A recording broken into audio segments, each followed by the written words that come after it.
Salvete, discipuli. Time to review some homework again. No grammar quiz this week on this one because we had the pre-tests. So I hope those went well for you. All of my rectangles are not, and none of them are in black as I normally put for grammar questions. Instead, I had quite a few red rectangles this week. A lot of weird, not weird, actually, some very predictable grammar or translation errors. And then I put in green some stuff just I wanted to point out to you.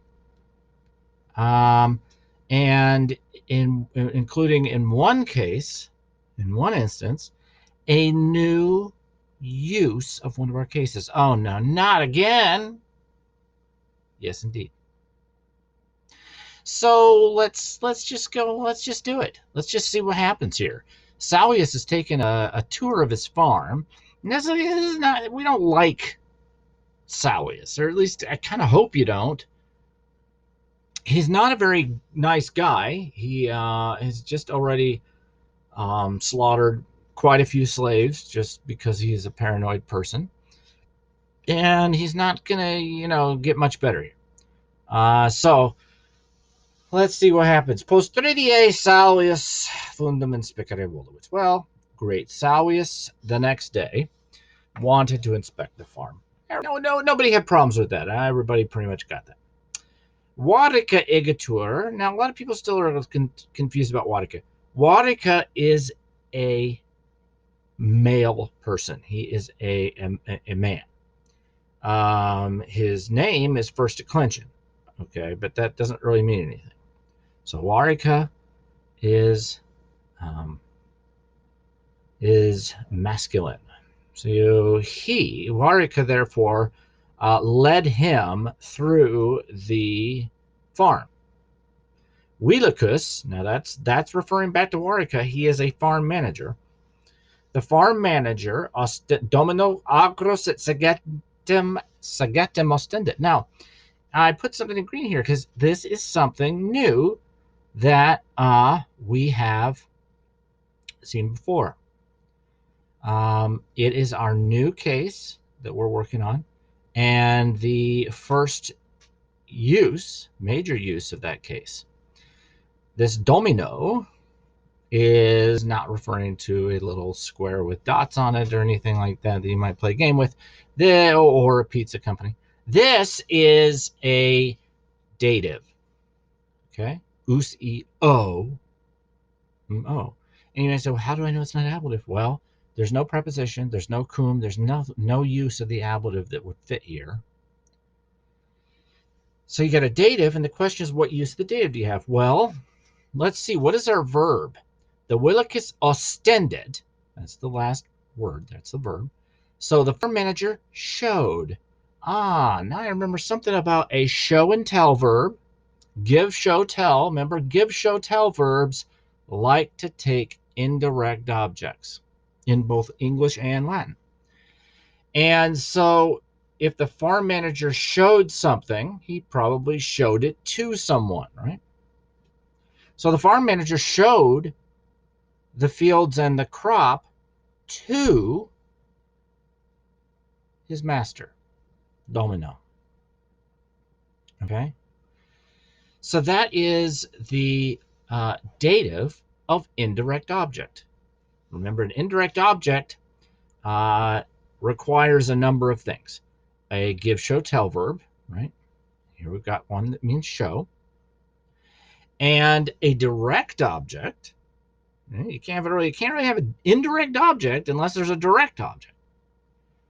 And so we've got a direct object here with agros and sagetem.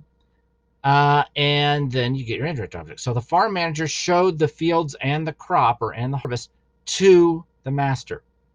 Now, can you translate it a different way? Yes, you could translate it, and some of you did. The farm manager showed the master the fields and harvest. That's fine too. I almost prefer you do it the other way, because that to the master helps really drive home that you've got an indirect object. When you transfer it, the farm manager showed the master, It's correct in English, right? But when you think about it grammatically, you might be tempted to think he's physically showing the master off. Look, everyone, it's my master. No, that's not what he's doing. He's showing other stuff to the master, right? So as long as you're understanding that, then, you know, that alternate translation's okay. But if it were me and I were just learning to identify indirect objects, I would stick with the to his master. Okay, here comes Warwick. Sage says, stop him, Domine, and quit Warwick. The crops, or the, you know, we say crops plural for crop. We could say crop as in like the crop of whatever. The crop is the best, master. Or the crop is very good. Or you could say the harvest. The harvest, very good, master, said Warwick. Now, look at that big red rectangle I have there. Oh my gosh, 80% of you or more. Oh man, it's maybe 90 at this point.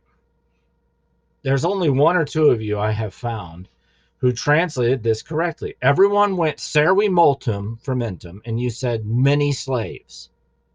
I ask you, does that multum look like it agrees with servi? No. If you want an adjective to modify a noun, they have to agree in gender number case. So if that said many slaves, it'd have to say servi multi. But it doesn't say that. This does not mean many slaves. Okay? That multum has to be going with something else.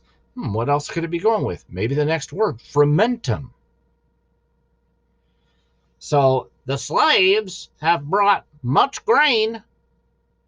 Now, a lot of you intolerant, I put around this too, because a lot of people put bring. You wanted to make that present, and I know why.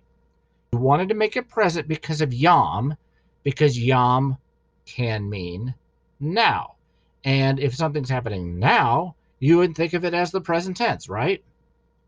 The slaves are bringing in much, you know, they're doing it right now. But that's not the only translation for yam.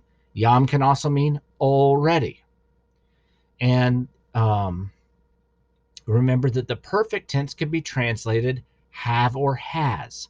So yam with a perfect often is have verbed already.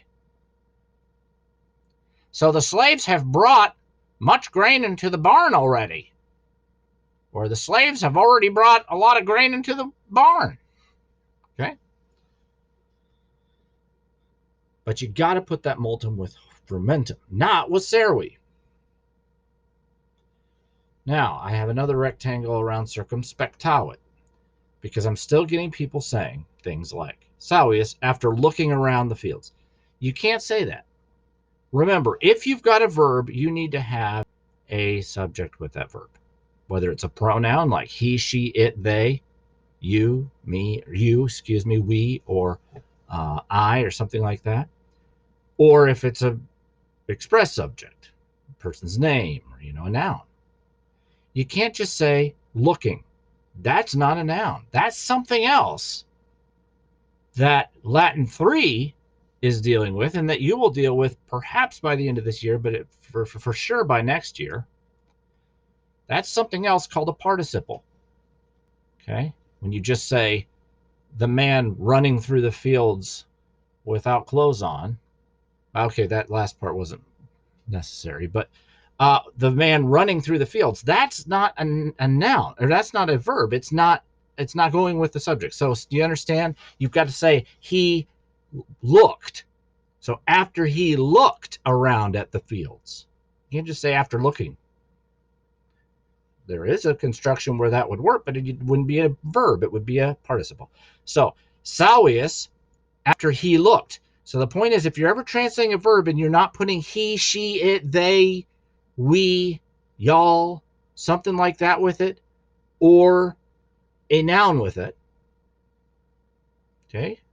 If you're not putting anything with it, a noun or a pronoun, then something's wrong. You're not translating it like a verb. Okay, so Salvius, after he looked around at the fields, Warakai dixit. And then I put this here too. And actually, I wanted to put two rectangles around this, a red and a green. A lot of you said Salvius after he looked around at the fields, Warika said.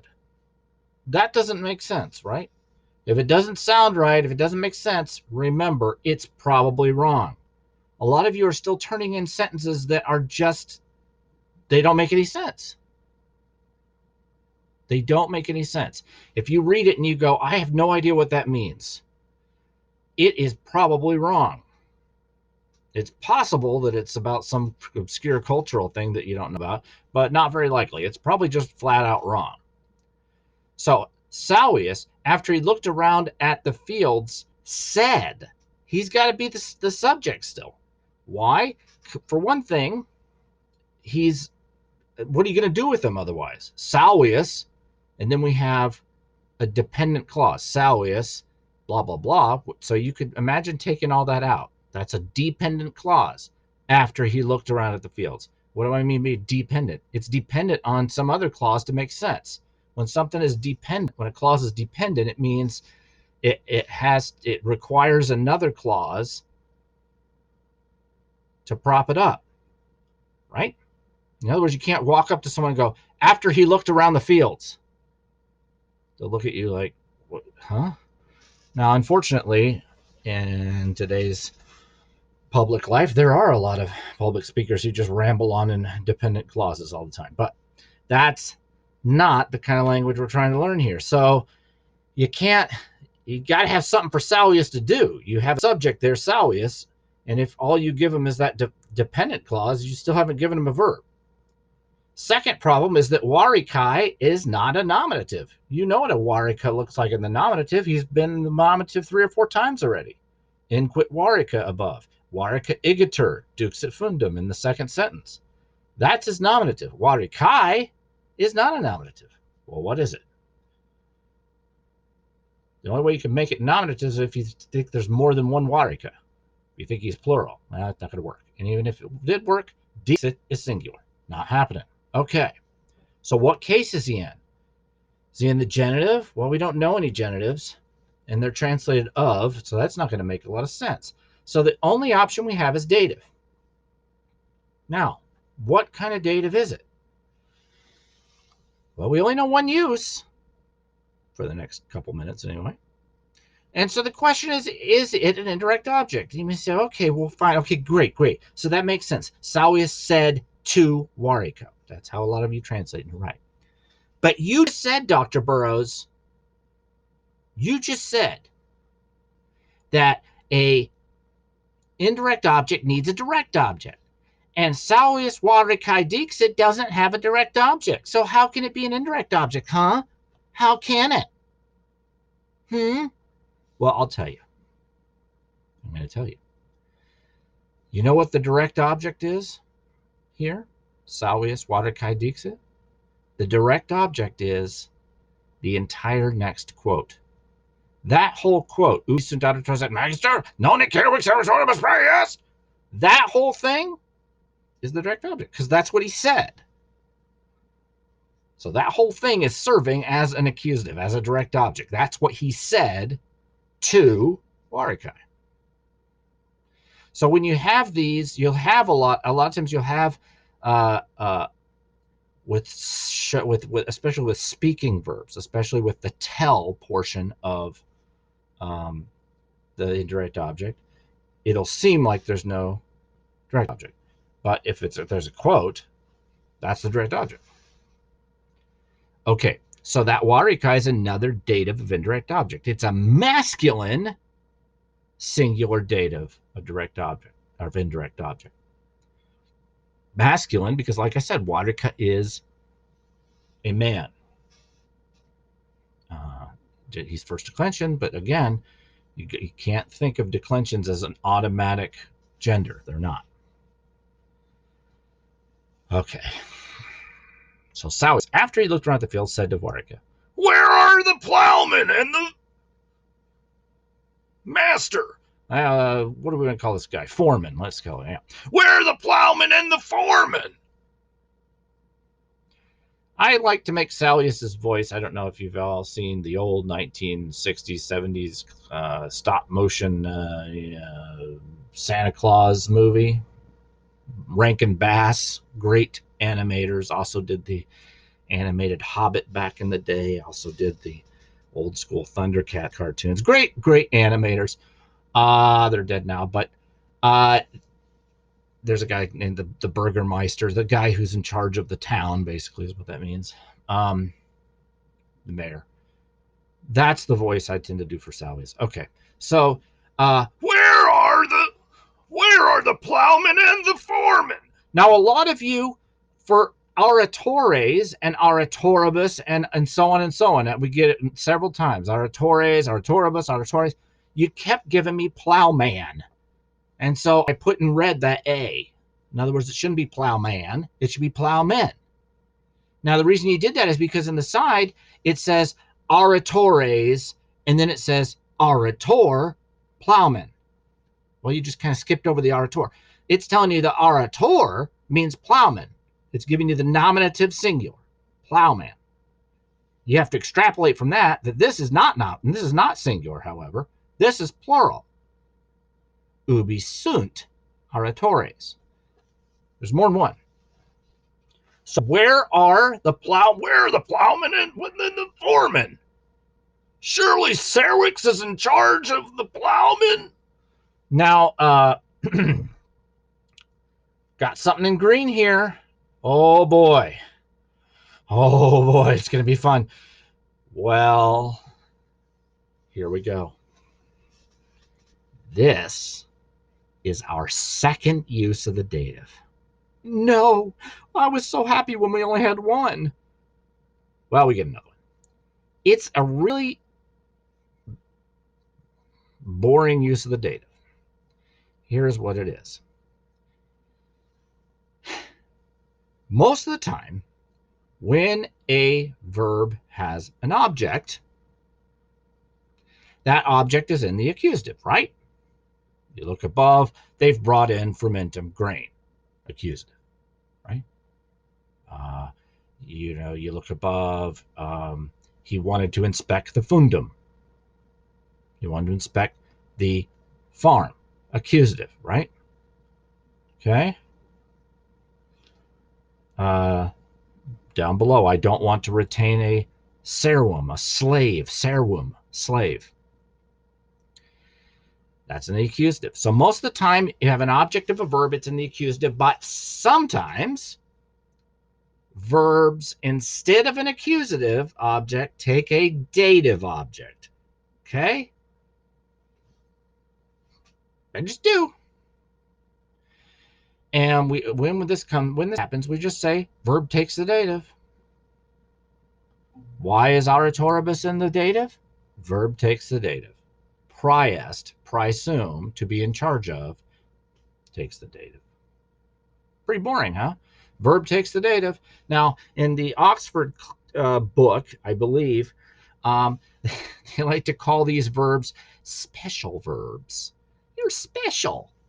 You're just a special little verb. So we often make fun of it in the other classes, or we did before Oxford left us, or we left Oxford. We often call these special verbs, right? Oh, they're just so special. Little special verbs. So you call it that if you want. That's fine. But it's just the verb takes the dative. So in other words, if you look up prisum in the back of the book, it's going to say plus dat, plus dat. Okay? And so that's how you know. If you're like, this isn't a dative, I don't get it, doesn't look like an indirect object, what's going on here? Look up the verb and see if it says plus dat, plus dative. If it does, then that means the verb takes the dative, and there's your answer. So if I asked you the gender number case of oratoribus, you'd say masculine plural, it's not singular, masculine plural dative. And if I said what use, you'd say verb takes the dative. Or if you're feeling jaunty, special verb. Okay? So Shirley Kerwix is in charge of the plowmen? Shirley Kerwix is in charge of the plowmen. Tawero, don't I? Now, I don't get Warwica here. He just told this long story Warwick, this is the same guy. He just told this long story about how Salvius went nuts and slaughtered an entire group of slaves because he had executed a sick slave, and the sick slave's son tried to kill him. Remember that? So he just told this long story about Salvius getting in trouble about with killing off sick slaves. And here he just throws it out there like that's right, master. So he says, Itawero, yes, sir, master. Yep, that's right. Literally, this is like indeed true or something like that. Responded Varica. But said Oratores hodie non laborant, quod herwix absent. Abest. Quod carwix abest. Igerest. That's right, master.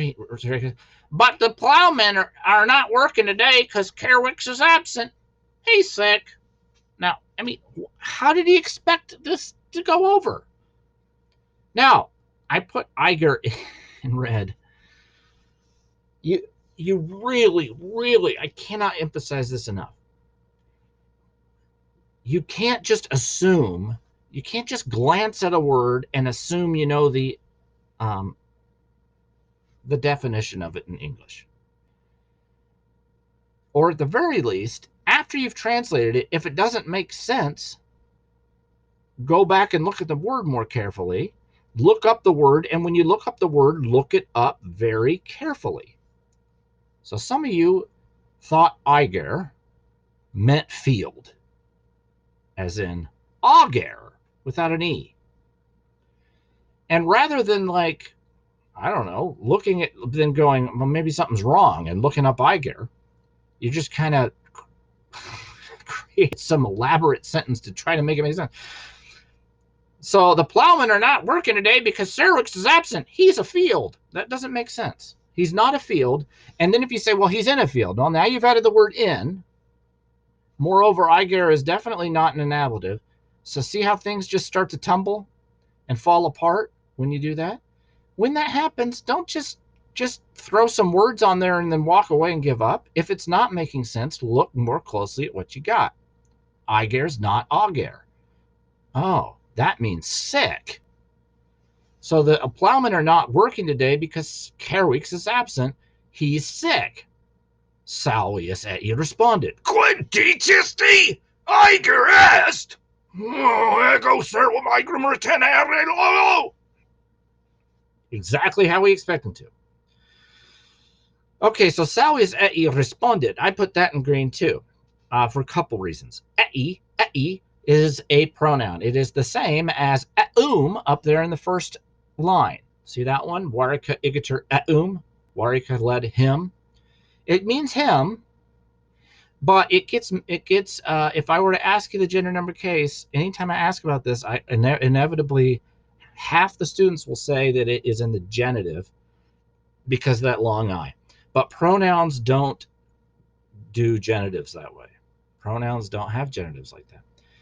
And so I just want you to start getting used to now when you see ei as knowing that that is a dative.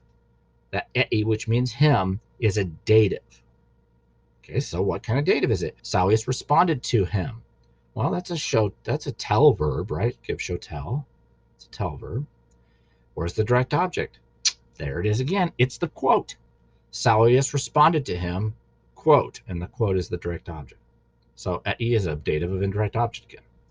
Salvius responded to him, what did you say? He's sick? I don't wish to retain a sick slave. Again, sick. Not, I do not wish to retain a slave in the field. Well, that's going to be hard because that's where they all work. It doesn't mean field. It just doesn't. I don't wish to retain a sick slave. Okay? It's like we're reading the same thing over and over again, okay? What's going to happen next? Guess how you're going to find out. It's going to be on your exam. A paragraph from the next, somewhere within the next half of this or whatever of this, the rest of this passage, the rest of this story, is where your final will come from. You'll be asked to translate, you'll be asked to answer grammar questions just like you do on homework every week, except you won't be able to make corrections on the translation. That means it's vital that you take your time and be very careful and not make some of these mistakes, which are really easily avoidable. Now, for instance, why did I put Dixisty in red? A lot of you knew that this came from he said, or from I speak, Dico Dicere, Dixie. But you said, like, what did he say? Well, he isti it, right? You. What did you say? Okay?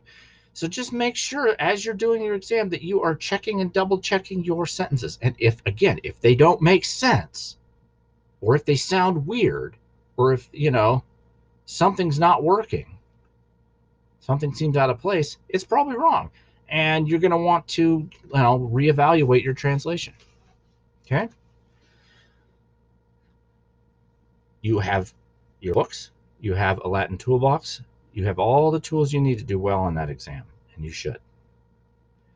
Between now and then, if you have any questions on grammar, on concepts that we've covered, and you need a refresher on that or anything else, let me know. Come into office hours, drop me a line on email. You know the drill.